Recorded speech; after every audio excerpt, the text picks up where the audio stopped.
Neshama. Le'ilui Nishmas Avram ben Chana. And Refuah Shlema for Shmuel Aaron ben Rochel. Refuah Shlema for Shmuel Aaron ben Rochel and Kol Chayei Am Yisrael, Chayolim, etc. Okay, we're getting back to Tanya. Just going to give a quick rundown, a review. What are we discussing? In the Alter Rebbe quotes the sages, quotes Chazal, who say that a person should always be in his own estimation like a Rasha. Okay, and then he has a couple questions on it. What's a question? One question is, if a person feels like a Rasha, that contradicts somewhere else, another teaching of the sages. The teaching of the sages that a person should not be a Rasha in his own estimation. And then a logical deduction. If I'm supposed to serve Hashem with joy, how could I possibly serve Hashem with joy if I'm feeling like I'm not going to succeed? Okay, we went over that a couple of times, so we'll go forward. We left off last week saying we really want to investigate who is this Beinoni. If the book, the Tanya, is the Sefer Shel Beinoni, a book that is intended to be the guide of Avodas Hashem for the average man, the Beinoni, the mediocre in some sense. So we have to really understand who is this person, who is this soul. And we're accustomed to think that a Beinoni is, he's in the middle. The tzaddik is fully good, the Rasha is mostly not good. Or if tzaddik is mostly good, the Rasha is mostly not good. And you have the guy in the middle, he's half and half. But the Alter Rebbe wants to point out that right away, that can't be the interpretation of what's a Beinoni. The first attempt, or the first proof really, is a story of Rabbah. And today we're going to get through a bunch of proofs of that a Beinoni is clearly not somebody who is half merits and half demerits, half sins and half mitzvahs, half good. Last week we left off with the one of Rabbah. Rabbah says, K'geinan a Beinoni. Who is the example of a Beinoni? It is I, Rabbah says. And we know Rabbah to be a great tzaddik. And if Rabbah thinks he's a Beinoni, how could he make such a mistake if a Beinoni is someone who's half, what's the word we'll use? Half evil. Now, there's half the time he does tzedakah and he uses his mind properly and he's loving and he has awe of heaven, and half the time, equal half, he's involved in his own personal pursuits, maybe negative pursuits, maybe things that are actually totally against the Torah, like stealing or trickery and so on and so forth. If that's a Beinoni, half and half, how could Rabbah make such a mistake about himself as if he has half demerits? Doesn't make a lot of sense. That's where we left off last week. So, we'll pick up there. Again, the Alter Rebbe wants to say, it can't be that the actual interpretation of what a Beinoni is, the actual meaning of the level of service of Hashem, of a Beinoni is half and half because of Rabbah. That's the first proof. And we're trying to figure out who is this Beinoni because we want to figure out what is the service of Hashem according to Pnimis HaTorah based for a regular person. Okay? And therefore we have to understand who is this regular person. So we're on the first page still. And here we are. We said earlier on that the Beinoni is much higher than the regular. So we're the Beinoni, the way that he is ultimately is much higher than a regular person, but it's the avodah of every regular person. In other words, two meanings to the word, the book of the Beinoni. The book for everybody, and the book for everybody to be that level of service of the Beinoni. What we're doing in the first parak, up until where we're going to get to today, is just setting up this idea that the Beinoni is not somebody who's half bad, and who the tzaddik really is. Okay, so we're just bring proofs for it. So v'gam lahavin mahus madregas Beinoni. That's what we just said, but we'll read it again. Also to understand the essential level of the Beinoni. Who is this character? We're discussing internal world and state of a person as opposed to judging his behavior. He's mostly good, mostly bad, etc. So who is he? Certainly he's not half merits and half demerits. If so, how would Rabbah make a mistake about himself? That that he's only a Beinoni. V'neida leipsik pume megirsa ad shafilu malach hamoves lehayochel ishleit bei. Ve'echayochel lites b'mechza v'enis chas v'shalom. So how could it be, if Rabbah was such a holy person, how can he make a mistake about himself to the extent of having half demerits? Doesn't make sense. Now a bunch of proofs. Chazal say that when a person is doing any kind of sin, he's called to complete the Rasha. So again, if you do one sin, doesn't matter if it's an action sin, a speech sin, a thought sin, you're already called the Rasha, complete the Rasha. One sin. So who's the Beinoni? The Beinoni is not half and half. He can't be half and half bad, because you do one thing bad, already called Rasha, the sages say. And we're going to flesh out how can it be. It's not what we're used to. The author will address that on the flip side of the page. Parenthetically, don't worry, you could be a Rasha Gomer, but you do tshuva right away, you can become a Tzadik Gomer. What does that point out, actually? Not only that there's hope, it actually points out as well that who's the Beinoni? You would say maybe the Beinoni is somebody who does something wrong. Nope, that's a Rasha. So you say, wait, okay, so he did tshuva.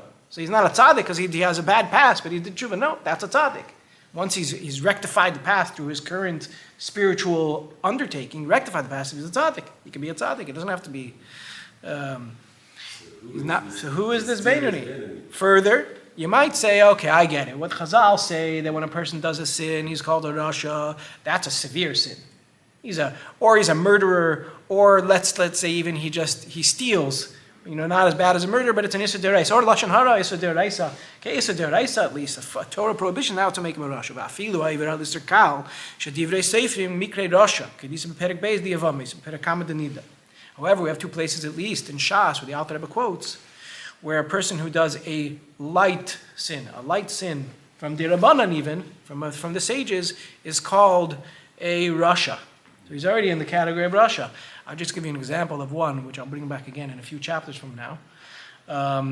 Overeating is an Issa D'Rabbanan.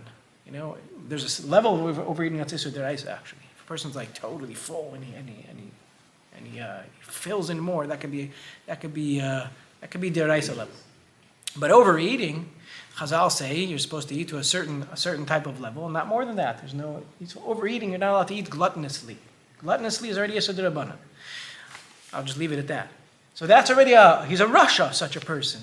Okay. Now again, I'll actually say now that if we find the Rasha, the way we're going to describe the best, highest level of Rasha in chapter 11 of Tanya, and I would like to hang out with that guy and learn from him 24/7. Okay. Just so don't be taken aback by Rasha. He's Rasha. Okay. Not the Rasha that we're used to. Okay.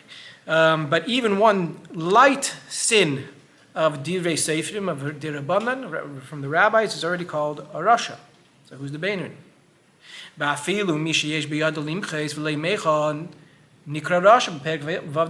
We even have an example in Gemara where a person who didn't do anything wrong. So he didn't even do an Issa D'Rabbanan. Not only not Issa D'Oraisa, didn't transgress anything that the rabbis expected him not to do. He didn't do that either. What did he do? He had the opportunity and the ability to stop somebody else from doing an Aveda, and he didn't. It's called a Rasha. So now this guy's clean in all his behavior, except that what? He had the ability to influence somebody else positively and didn't do it. Rasha. Like a Noach. Huh? Like a Noach, yeah. Noach. And he was called Tzaddik, though. But compared, right, b'deireisav in his generation. Further, if you're going to tell me, which it does in the Gemara, that somebody who does a lenient prohibition from the rabbis is called a Rasha, and somebody who doesn't even do anything wrong but doesn't stop his fellow from doing something wrong is called a Rasha, how much more so how much more so somebody who has the ability to perform what's expected of him to perform. So up to now we dealt with transgressing things that are not allowed. What about expectations? You're supposed to give tzedakah, and he doesn't give tzedakah. So mvatal, he's a mitzvah saseh. How much more so if Hashem expects of you a certain behavior, positive behavior, you don't do it. If I transgress a light rabbinic thing, how much more so if I have a Torah mandate incumbent upon me, that I'm called Rasha. And the example that the Alter Rebbe gives, and further proof is, K'mei Kol she'efshar li lasik b'Torah ve'eino isik. Like anybody who is able to learn, he has time and ability to learn, and he doesn't.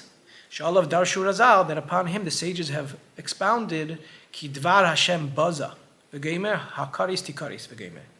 The sages say about him that he is, as the pasuk says, he disgraced the word of Hashem, because the Torah is the word of Hashem. If he doesn't learn Torah, so he's disgraced the word of Hashem. So again, if the sages say that about somebody who could learn, now the language of the Alter Rebbe is interesting. Even somebody who has a mitzvah, why even learning Torah? Even Torah learning, if you don't do it when you're supposed to, then you're considered a rasha. That was the deduction. Torah learning is the highest of all, so I mean even. So right, so why is it? Because the obligation is 24/7. You know, there are times where you're allowed to sleep, right? So when you're sleeping, you don't have to learn. And you're allowed to work. And there are times where you're allowed to leisure and rest and so on and so forth. But the person has to know that, before I said overeating, it's interesting. Just don't quote me on this. I know it's being recorded. Overeating might have actually the problem of bittul Torah as well.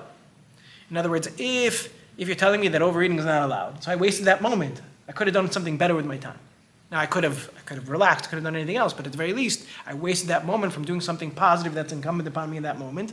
So why does he use Torah and say even Torah? Because Torah is the very hard thing to keep yourself from being mevatel. Very hard thing to refrain from actually, from succeeding, let's say it the other way, from succeeding and performing it every time that it's incumbent upon you. Even then, he's called Rasha.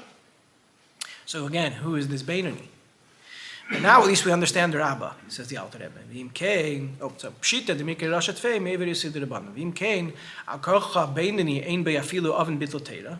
According to all this, it's per force we have to say that the Beinoni doesn't even have the sin of bittul Torah.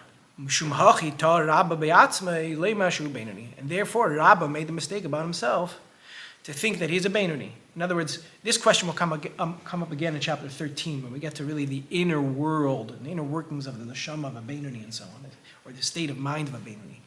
But over here, what our original question was, how could Rabbah, who we know performed on a very high level and 24/7, how could he have thought about himself that he's a Beinoni if a Beinoni is half and half? So the answer is because when we talk about we already now know that when we talk about the true identity of a Beinoni, we're talking about somebody who's never done anything wrong. So now we can understand Rabbah. Rabbah could make such a mistake, right? To think, in other words, he knows about himself how he spends his time.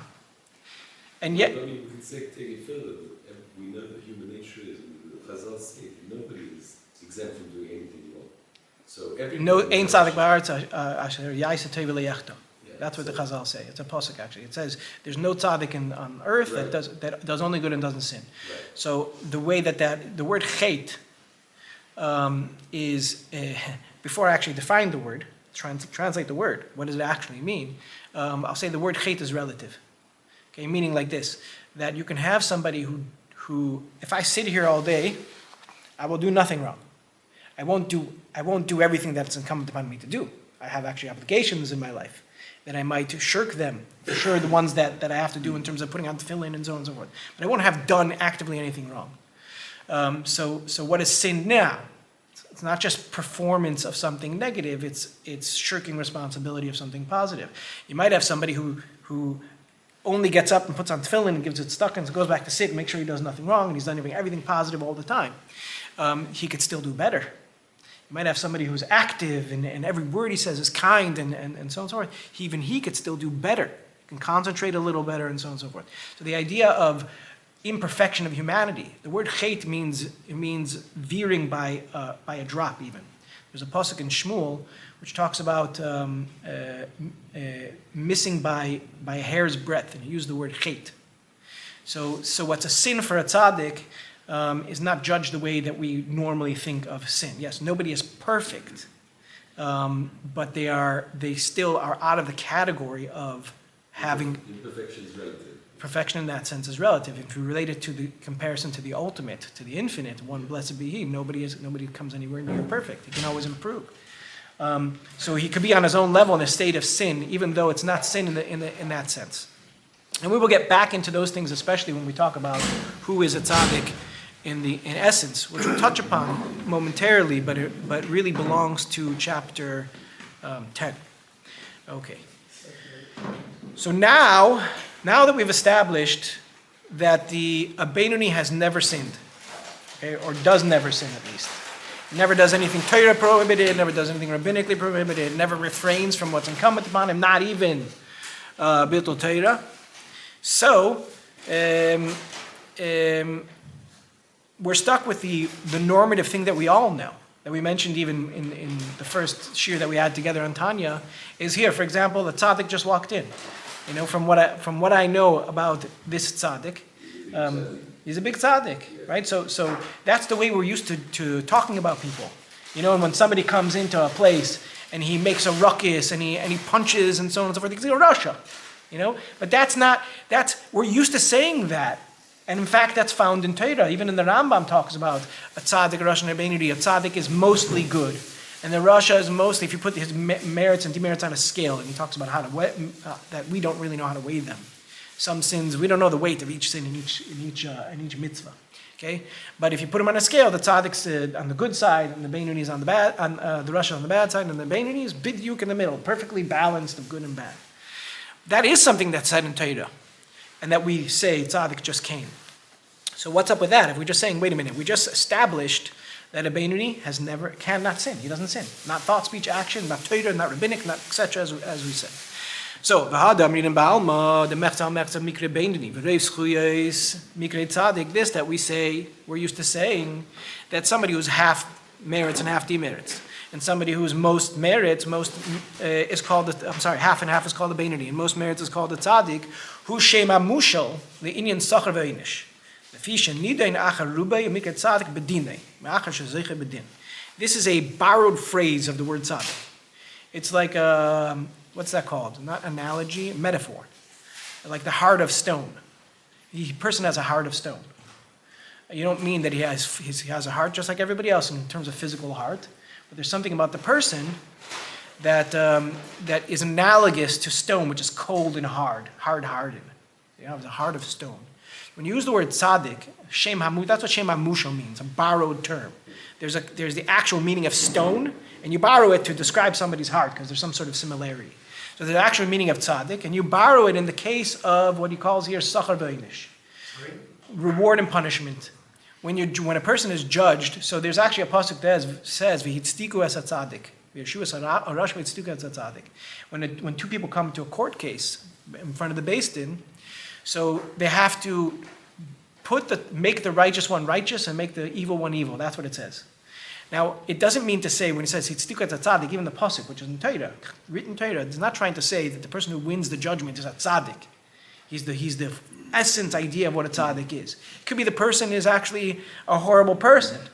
And in this one time, he was right in court. And even in this one time, a lot of things he didn't do right, but the din, the halacha is like him in terms of this court case. Even though he did some not nice things, even in the court case itself. And the Torah says, v'hitztiku es tzaddik. You make him the righteous one, you make him righteous. So in other words, we're using the word there not to describe the inner world of the person. We're borrowing it in terms of reward and punishment, that this is a tzaddik and this is a rasha. Okay, so after 120 years, or at any moment in your life, Hashem looks at you and will put you on the scale of merit or demerit or in the middle, and that's the word tzaddik and rasha and Benoni. Why can we use the word tzaddik? Because after the judgment is over, in this matter, you're a tzaddik. You're perfectly whole in this matter, just like in the court case between two people. But that's not the essence idea of tzaddik, rasha, and Benoni. That's what the Alter Rebbe is going to further remind us. Okay, we already proved it, that anybody who has anything wrong is already called a rasha, not even a Benoni. So what's going on? But when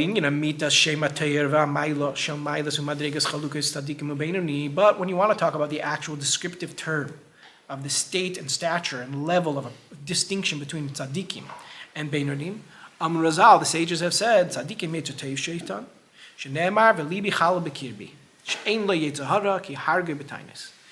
The sages have said that tzaddik is ruled by his yetzer tov. Why? Like it says in the pasuk, in Tehillim, David Melech says, my heart is a void within me. And the Chazal say on that, he only has one side of the heart. He killed his Yetzer Hara, which dwells we'll see later, in the left side of the heart. the animalistic desire inside of him, he killed it through fasting. So who is a tzaddik? That's what the Chazal say. Shalibi chalal bekirbi. His heart, his yetzer hara, is dead. He only has a yetzer tov. And Is that possible? this is Sefer Shel Beinonim. It is possible to achieve, for every person to achieve that state at certain moments in their life.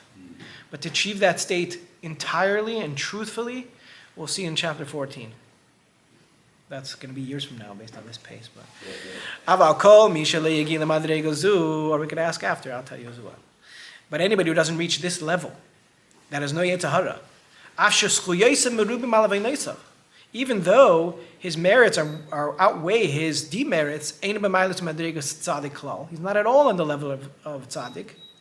And here's another proof. Therefore, the sages have said in the Medrash, Ra Kadosh Baruch Hu b'tzadikim shehem mu'atim, Amad v'shaslan mechol der v'der, v'chudu. K'ma shekasu v'tzadik yisteid eilam. Hashem took a look before creation and saw not too many people are going to achieve this level of tzaddik, and therefore he planted them. He scattered them and planted them throughout the generations. Let me ask you something. I know all of you a little bit, okay? Some more than others in different contexts and so on. In terms of mostly merit, which is what the halachic definition of tzaddik is, you're all tzaddikim. Okay, and probably everyone you saw today and interacted with, okay, maybe not. Everyone you interacted with on a personal level, and so on. Let's just put it this way. The Jews that I know on a daily, even the ones I disagree with, and even the ones I can get in a scuffle with, they fit in the category of mostly merit and tzaddikim. I know their lives and the way they conduct themselves and so on. But they're not perfect, but this would be a tzaddik. What do the sages mean then? They say, Hashem looked at before creation at the neshamas Yisrael, all the souls of Israel, and he said, there's only going to be a few tzaddikim, I'm just going to put them in each generation. Everybody's a tzaddik according to this. So it must be that we're onto something when we're discussing who is the real identity of a tzaddik, and it's somebody who doesn't even have a yetzer hara. How am I doing on time? 5 minutes. Well, no, surely part of the point of somebody being a tzaddik is that they're able to overcome the desires from the yetzer hara. Not just that they don't have that temptation. Right. We actually. They're able to overcome it. That's the point. It could be that he was born with it, the desires, but he's not only able to, he has overcome it. He doesn't have it anymore. And not only that, there's going to be a level of Beinoni where he doesn't have it anymore either, and he's still only a Beinoni, and we're going to have to figure that out. Okay? Now you're just confusing me. Well, let's just get into the next few words, okay? The Alter Rebbe says like this. This is really the foundation of Tanya's, the next few words, okay? Which is the Hasidic approach to Avodas Hashem. But the explanation here will be according to what the Rav Chaim Vital writes in the writings of the Arizal, B'Shara Kedusha, and Be'etz Chaim Shanun Perik Beis. So in two different places in the writings of the Arizal, it says the following: every Jew, it doesn't matter if it's a tzaddik or rasha, has two souls. The context of this pasuk, which says, souls I have made, Hashem says, it could be read at least in the context of talking about one person. Even every one person has two souls. And now he's going to describe the souls. What the Alter Rebbe is introducing, which is revolutionary, is Yiddishkeit, even today, for the most part, but in particular up until the teachings of Chassidus were revealed, is used to talking about a Yetzer Hara and a Yetzer Tov. What's a Yetzer mean? It's an inclination. It means that I am who I am, and sometimes I'm inclined to do things that are not so positive, and sometimes I'm inclined to do some things that are positive. Where is the battle then? The battle is particularly in what's called Shas Maisa. I'm waiting for, I know that I'm a holy person, and once in a while, I'm going to have an inclination that I'm going to have to deal with. It's going to come up, I have to deal with it. And how do I deal with it? I might learn Musar books, I might discuss it, I might see a therapist, I don't know what I'm going to do. But I know that I'm going to have to deal with this thing. But largely, it's going to rear its ugly head, and I'm going to, if you're in a battle with some negative tendencies, it's like being in battle with a person and an enemy who's outside of you. The ultimate enemy of ourselves is ourselves. A battle with somebody who's outside of yourself, you know you're going to be chas v'shalom attacked. That's a sensitive subject these days, but a person's going to be chas, God forbid, attacked. He's not going to wait for the attacker. He's going to show up one day, and then I'm just going to beat him. I'm going to be able to beat him. He's going to train before the attack comes. He knows that I have to be fortified, internally and externally fortified, with weapons or with training and so on, before the attack comes. The same is true when dealing with one's Yetzer Hara. It's not just waiting for an attacker. There's actually realizing the inner workings is that a person has two souls. It's not just an inclination, it's a full structure and format of identity that I have that is opposing a full structure and format of identity that I have. Which means... The problem with that is that we understood the soul to be pure good. And it is, but you have another soul. So is there a soul that's not pure? There's a soul that's not pure good. It's not pure evil, as we're going to see right away in the rest of the chapter.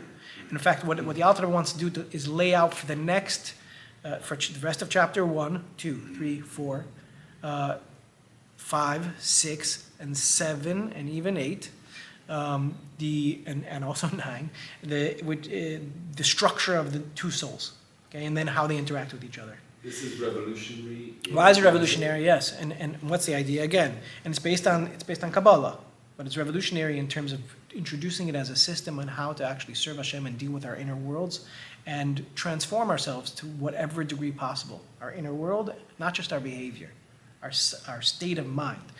Because it's not just a yetzer, because it's not just a taiva doesn't just happen when we'll make it benign, okay?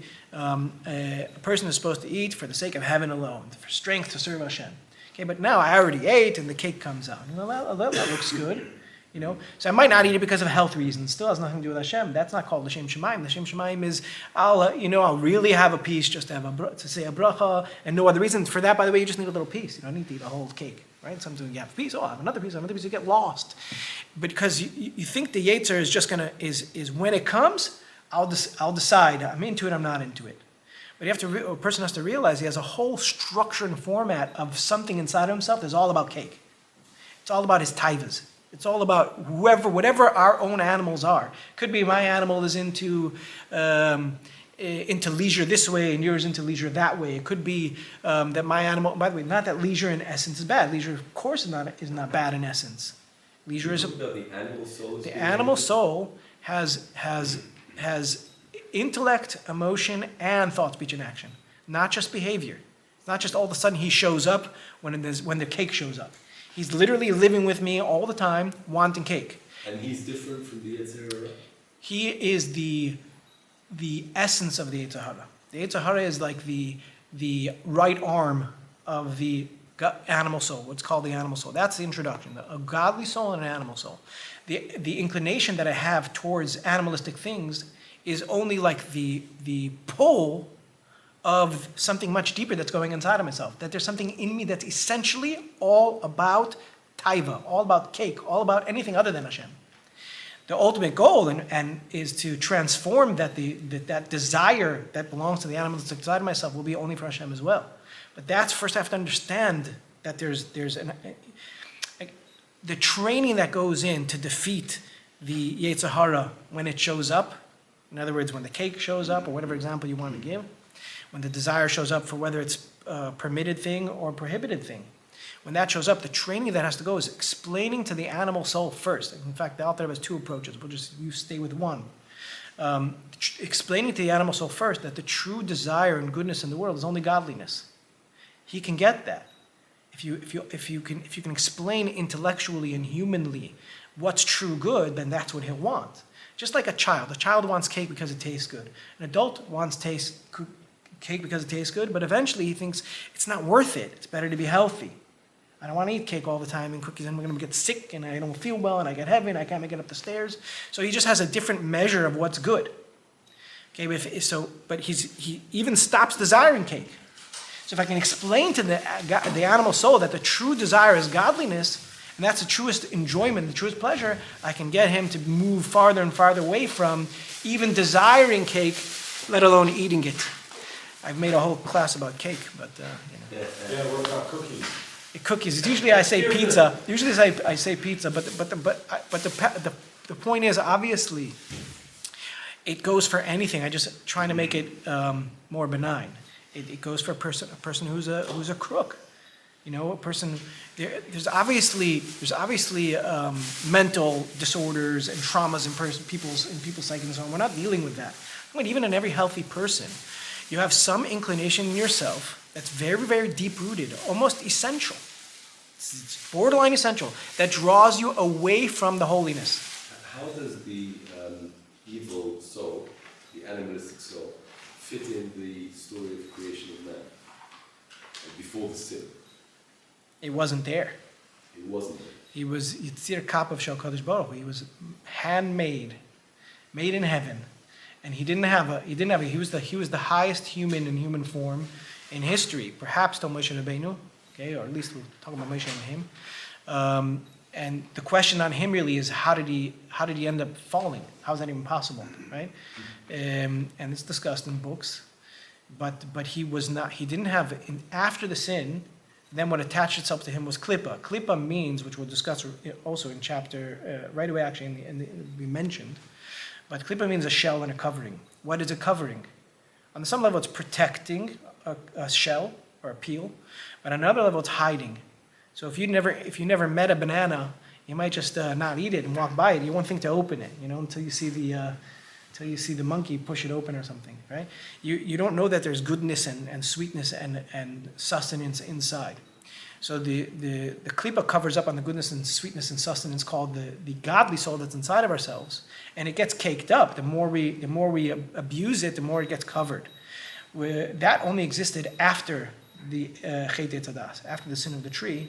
He introduced on himself klipa, and now the whole world is, and that's really the secret of the tree of knowledge of good and evil.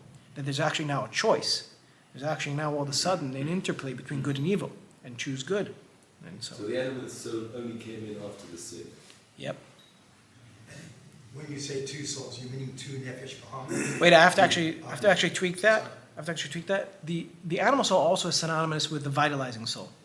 So he had a nefesh, seemingly some sort of vitalizing soul that was physical, right? But there was nothing negative about it. Maybe he was born with, in that sense, two Yetzer Tovs. Like there is a concept of to love Hashem with both your hearts, meaning your Yetzer Hara and your Yetzer Tov, and that's part of this journey, transforming the love and desire that's natural to the animal to be all about godliness. He was born that way. I'm sorry? When you say two souls, you're talking about two of each, two neshamot, two nefesh bahamim? No. Everyone has a godly soul and an animal soul. Okay. One and one. So why is this revolutionary? This is because it introduces, first of all, the Alter Rebbe now is going to describe in depth the inner workings and structure of both souls, right, and their interplay with each other. But what it does is it introduces that the way to transform myself is not to wait for a Yetzer Hara, to think that as soon as the Yetzer Hara comes, I'm going to defeat him. That would be like not training to defeat the enemy. I have to understand the enemy. And in this case, the enemy is my own inner world of a whole structure who understands what life is pleasure, whose whole life, it's not about Hashem, it's not about my elevation and so on and so forth. There's a part of me, I have to explain to it and convince it and deal with it, not just deal with it when it comes a desire. It's already getting to the root of the issue and explaining to a person how to actually transform his inner world. This is just the baseline for it. There are two souls, not just two inclinations.